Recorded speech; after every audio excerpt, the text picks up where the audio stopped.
ශූරන්ගේ කුසලානේ දෙවන සෙමිෆයිනල් තරගය නවසීලන්තය සහ සවුත් අප්‍රිකාව අතර පසුගියදා කරච්චිහිදී පැවැත්වුණා. එම තරගයෙන් නවසීලන්තයට තියුණු ජයක් හිමි වූ නමුත් සවුත් අප්‍රිකාවේ ඩේවිඩ් මිලර්ගේ විශිෂ්ට ශතකය කැපී පෙනුණා.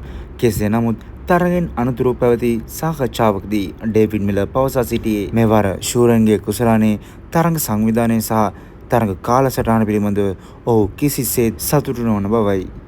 ඉන්දියාවේ ඌමනාවට පාකිස්තානයෙන් බැහැරව ඩුබායිහි ඔවුන්ගේ තරග සියල්ල පැවැත්වූ නමුත් එයින් අපහසුතාවයට පත් වූයේ ඔවුන් සමග ක්‍රීඩා කළ අනිත් සියලු රටවල් බවයි ඔහු පවසා සිටියේ. It's early morning. It's after a game and we had to fly. Then we got to Dubai at 4 p.m. and at 7:30 in the morning we had to come back.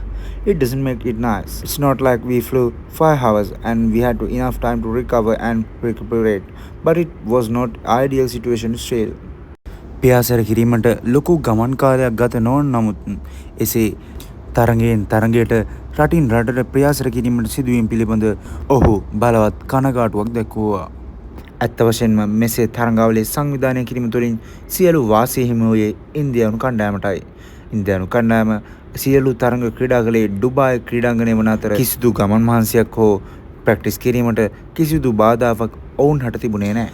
තවදුරටත් ඩේවිඩ් මිලර් පවසා සිටියේ I will be honest with you.